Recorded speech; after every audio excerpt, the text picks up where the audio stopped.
ప్రజలారా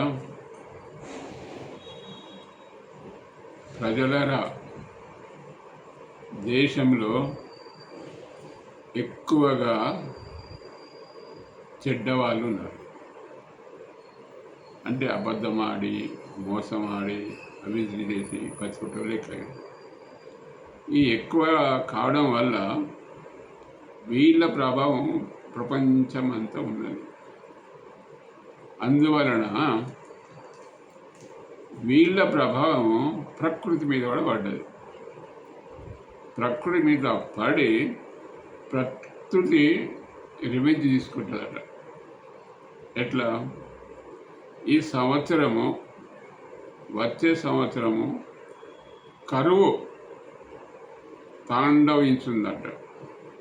పంటలు ఎక్కువ పండవంట, రోగాలు కూడా వస్తాయంట. మరి ఈ పరిస్థితుల్లో మనం ఏం చేయాలి?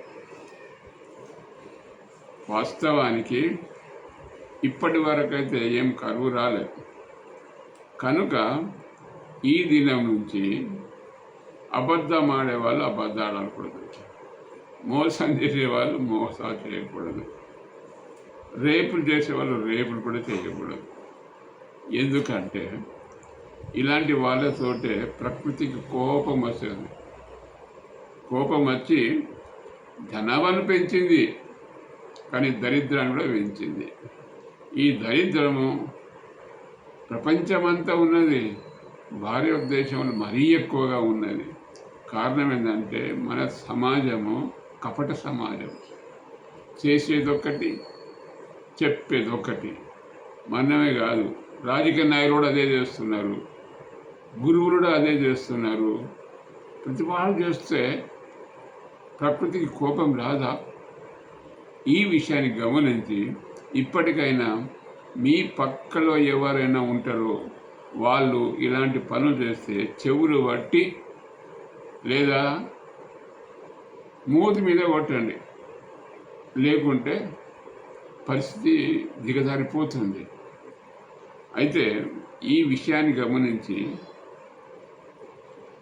రాడికల్ మెరిటోక్రటిక్ పార్టీ ఈ విషయాలన్నింటినీ కంట్రోల్ చేయడం కొరకు ఒక రాజకీయంగా ముందుకు వస్తుంది. అయితే రాడికల్ అంటే అందరికీ తెలుసు, ఇమీడియట్గా మార్పులు తీసుకొచ్చేది. ఈ మార్పులు ఎట్లా తీసుకురావాలనేది మెరిటోక్రటిక్ అంటే మేధావులతో ముందుకు రావాలి. వీళ్ళ ద్వారా భారతదేశమే కాదు ప్రపంచమంతా బాగుపడుతుంది, అందరూ సుఖంగా ఉంటారని చెప్పి ఆశిస్తూ ముగిస్తున్నా.